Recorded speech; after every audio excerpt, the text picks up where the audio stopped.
उसे पातिव्रत धर्म कहते हैं। यदि केवल अपने पति को भगवान मानकर और उनकी आराधना में, तो वो मोक्ष पदवी भी प्राप्त करती है और जो चाहे वो प्राप्त कर सकती है। पातिव्रत धर्म में बड़ी भारी सामर्थ्य है। सच्चाई की परीक्षा तो तभी होती है जब विपत्ति आती है। तुम धैर्यवान हो, तुम धर्म आत्मा हो, तुम हमारे मित्र हो या तुम हमारे अर्धांगिनी हो, इसका परिचय तो तभी मिलता है जब विपत्ति हो। अर्थात मित्र विपत्ति में हो तो उस समय उसे छोड़ना नहीं चाहिए। तुम विपत्ति में हो तो धर्म नहीं छोड़ना चाहिए, धैर्य नहीं छोड़ना चाहिए। अगर पति विपत्ति में है, बहुत संपत्ति अपहरण हो गई, तो ऐसे पति का किसी भी तरह से मन न दुखावे कि अब आपके पास तो कुछ रह नहीं गया, हमारी आप कामनाओं को पूर्ण नहीं करे। तो धीरज धर्म मित्र रुनारी, आपद काल परखे चारी।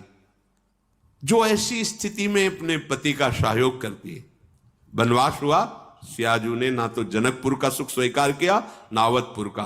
कहा जहां प्रभु श्री राम के चरण, वहीं मुझे करोड़ों अयोध्या जैसा सुख मिलेगा। यदि कोई स्त्री, अनुसुईया जी उपदेश करें सियाजू को, अपने पति का किसी कारणवश अपमान, धन नहीं है, उतना विद्वान नहीं, उतना ज्ञान नहीं, और तुम्हारे ही कर्मवश तुम्हारा पति बना है, उसका अपमान, पातिव्रत धर्म की यहां चर्चा करें। क्योंकि सबसे बड़ी पतिव्रताओं में शिरोमणि हैं श्री अनुसुईया जी, जिन्होंने भगवान हरि, हर और ब्रह्मा को 6-6 महीने के बालक बना दिया अपने पातिव्रत धर्म से। वो कह रहे हैं कि पति का अपमान न करें, अपने भगवान के समान समझे। यहां पातिव्रत धर्म की चर्चा प्रपंच की नहीं, बात यहां बहुत अध्यात्म की चरम ऊंचाई की बात करें अनुसुईया जी। इसको लौकिक में घसीटोगे ना तो ये तर्क वितर्क के सब। अगर हमारा इष्ट धर्म जोर का है ना, तो सामने कुछ हो ही नहीं सकता। इसका प्रमाण हम तुम्हें देते हैं। जालंधर राक्षस और वृंदासती परम पवित्र चिदानंद भगवान को पति वरण करने के लिए तपस्या कर रही। देवर्षि नारद जी आए, तुम्हारा क्या उद्देश्य है? तो वृंदा ने कहा हमारा उद्देश्य है भगवान श्री हरि को पति रूप में प्राप्त करना। तो उनका पहले तुम्हारे पातिव्रत धर्म की परीक्षा होगी, तुम एक निष्ठ हो कि नहीं, तो आज्ञा कीजिए। जालंधर को पति रूप में स्वीकार करके और पातिव्रत धर्म को आप प्रमाणित कीजिए, नारायण तुम्हें पति रूप में प्राप्त हो जाएंगे। कोई भी बड़े से बड़ा देवता जालंधर का बाल बांका भी नहीं कर पाया। क्यों? क्योंकि सती अपने सतीत्व में सब देवताओं ने विनय की कि वैसे आराधना तो आप ही को पति रूप में प्राप्त करने की थी, नाथ आप स्वीकार कीजिए, नहीं तो जालंधर का आतंक, राक्षस और पतिव्रता वृंदा, वही तुलसी जी के रूप में और शालिग्राम के रूप में श्री हरि। आज भी उनको ब्याह किया जाता है, पूजन किया जाता है, तुलसी जी चढ़ाई जाती। जब हम किसी को इष्ट मान लेते हैं तो उसमें दोष दृष्टि नहीं होती, और जब हमें प्यार होता है ना, तो उसका दोष भी गुण ही नजर आता है। और सच्ची बात है कि सबके हृदय में भगवान बैठे। यदि हमारी निष्ठा है तो तुम हिल नहीं सकते, हमारी निष्ठा के विपरीत नहीं चल सकते। जब भगवान नहीं चल पाते तो तुम तो इंसान हो। ये था माम प्रपद्यन्ते तास्ते, मेरे लाला बनकर घुटने के बल हमारे आंगन में चलो तो अनंत ब्रह्मांडों का पिता घुटनों के बल चल रहा नंद बाबा के आंगन में या महाराज दशरथ जी के आंगन में। मंगल भवन मंगलहारी, द्रवहुषु दशरथ अजीर बिहारी। दशरथ जी के आंगन में विचरने वाले, कैसी लीला! अनंत ब्रह्मांडों का पिता बालक बन करके, जब वो बन सकता है तो तुम्हारे निष्ठा और पातिव्रत धर्म में वैसे ही चलेगा जैसे तुम विचार करोगी, क्योंकि तुम्हारा पातिव्रत धर्म पवित्र। हमारा क्या होता है कि हम दूसरों के तो दोष फटाक से बोल देंगे, बैक में आप दृष्टि घुमाओ अपने ऊपर, तब लगेगा वो तो कम है। अगर हमारी बात खुल जाए बहुत ही हम गलत हैं। संत सदैव सत्य स्वभाव वाले साधक उपासक बाहर नहीं देखते, अपने अंदर देखते हैं। अपने दोषों को मिटा दो तो बाहर केवल भगवान या दूसरा कोई है ही नहीं। श्री अनुसुईया जी बड़ा सुंदर गृहस्थी में स्त्री शरीर पुरुष शरीर जो धारण की, इनको भगवत प्राप्ति का सहज उपाय बता रही, और यह ऐसी सामर्थ्य। ऐसे लिए स्त्री के लिए एक सुदृढ़ भगवत प्राप्ति का मार्ग है, जो घर परिवार में रह रही अपने पति में भगवान की भावना करना। मेरे पति ही मेरे भगवान हैं, ऐसी भावना से आठों पहर उनकी आज्ञा में रहना।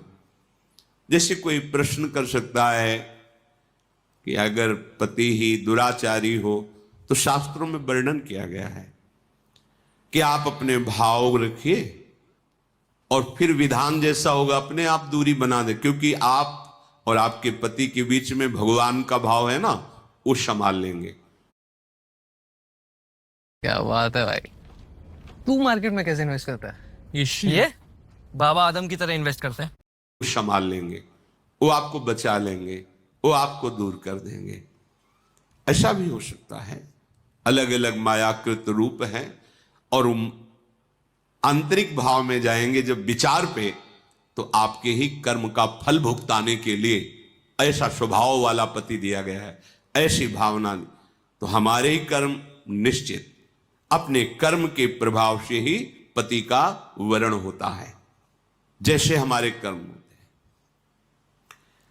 गायत्री के अनुष्ठान के द्वारा गायत्री जी को प्रसन्न करके जो कन्या प्रकट की थी, उनका नाम सावित्री जी हुआ था। बहुत ही तेजस्विनी राजकुमारी थी। जब वर वरण की बात आई तो उनके पिता ने आदेश किया कि तुम स्वयं घूमो मृत्युलोक में और जो तुम्हें वर पसंद आएगा उसके साथ ब्याह कर देंगे। इतना प्यार करते थे और वो गायत्री जी की कृपा से प्रकट हुई थी, इसलिए उनका नाम सावित्री। बड़ी तेजोमयी कांत थी, अद्भुत ज्ञान, मंत्री और विशाल सेना साथ राजकुमारी जन्म वर वरण के लिए। स्वयं तुम देखो,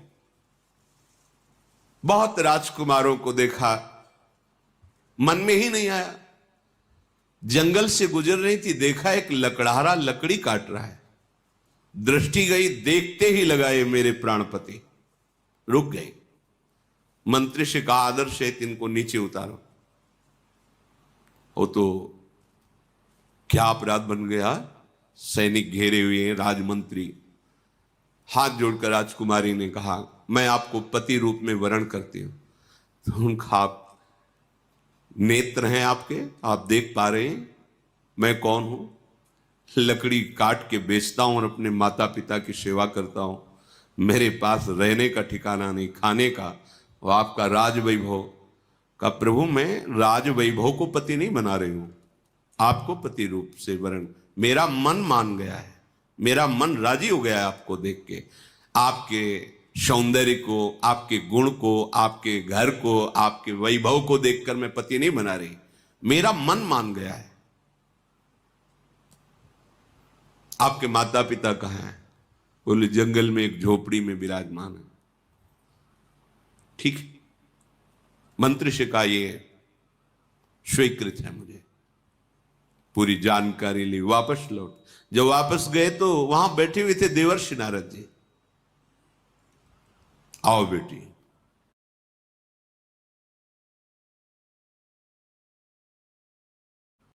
राजा ने कहा वर वरण किया? हां। मंत्री ने पूरी बात बताई। देवर्षि नारद जी ने कहा नहीं नहीं नहीं, गलत हो गया। तो बोले आप यही देख के तो कह रहे होंगे ना कि घर नहीं है, संपत्ति नहीं है, तुम राजकुमारी हो, कैसे निर्वाह होगा? ये सब मैं जान रही हूं, नहीं है उनके पास। बोले नहीं, एक बात और है, वो ज्यादा दिन जीवित नहीं रहेंगे। 1 वर्ष में उनकी मृत्यु का योग है, वो मर जाएंगे। बहुत है, ये देखो निष्ठा देखो, बहुत है 1 वर्ष। अगर मैं एक दिन भी उनके नाम का सुहाग भरने को पा गई तो आज जीवन निर्वाह कर जाऊंगी उनके लिए।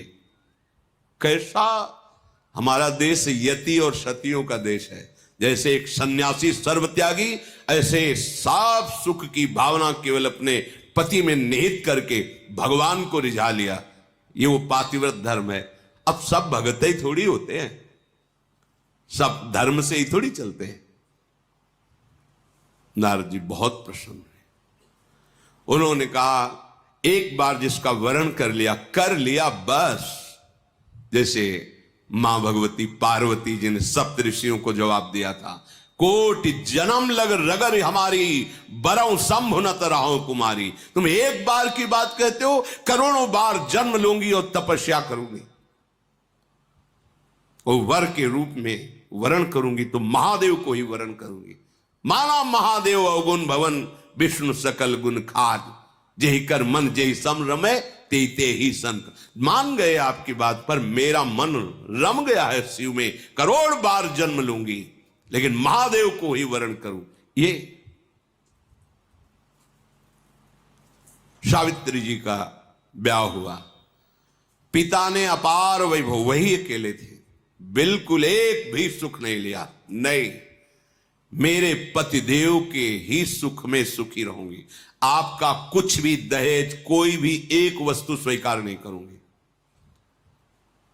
बहुत सत्यवान जी प्रसन्न हुए, उनका नाम सत्यवान था, और कहा प्रिय, पता नहीं किस पुण्य और सौभाग्य से तुम्हारी जैसी हमें पत्नी मिली। वैसे मैं भी एक राजकुमार हूं, मेरे राज्य का अपहरण कर लिया गया वैरी राजाओं ने। मेरे माता पिता वयोवृद्ध थे, उनको लेकर मैं जंगल भाग आया हूं और वास कर रहा हूं।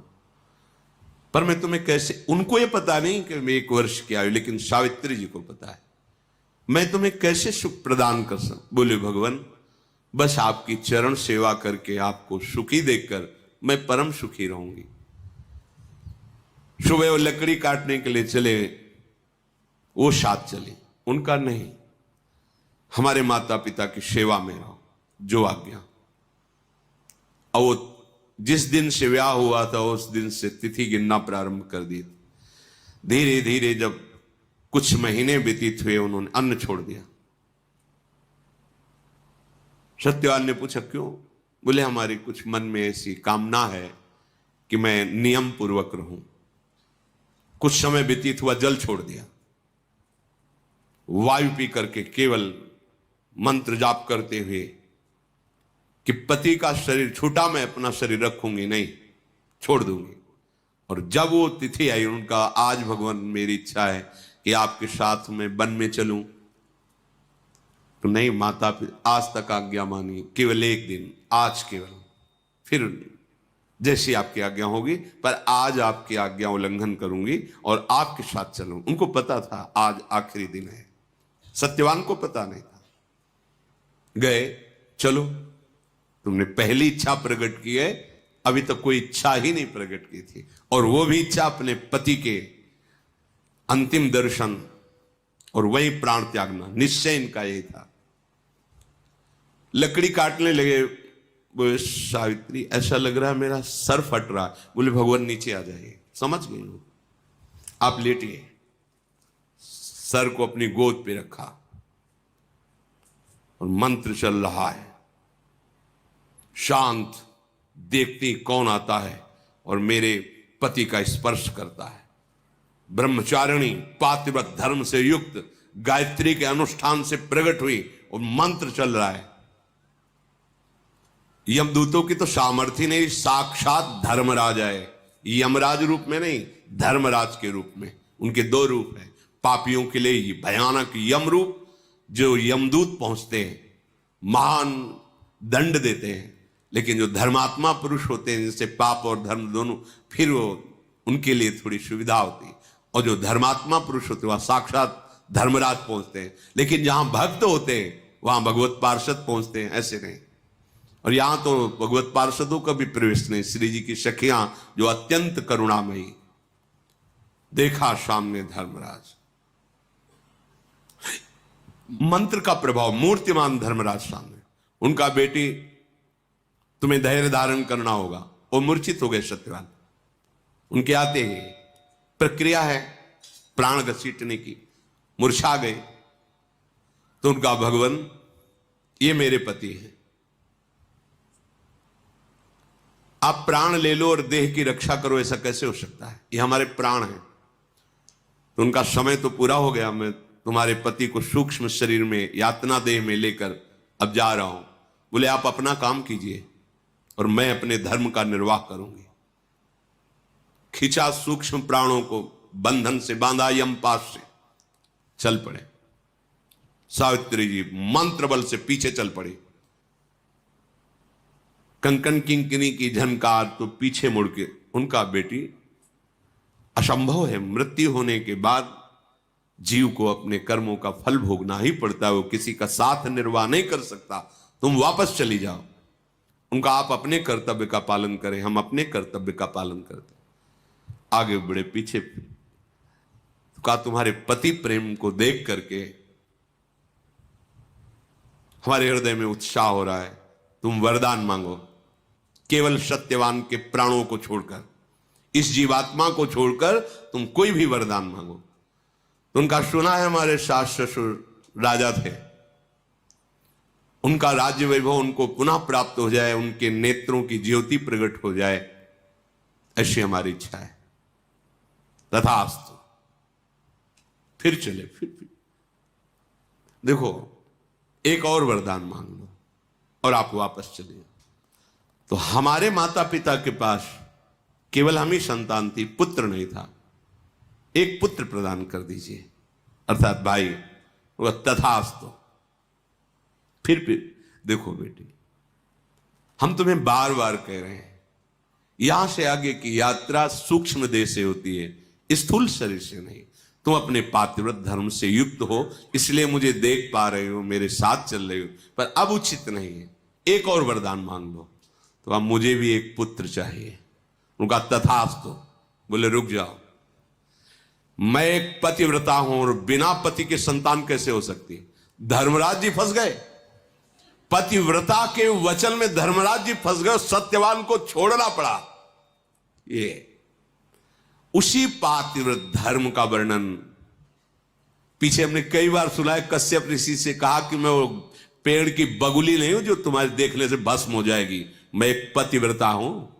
पातिव्रत धर्म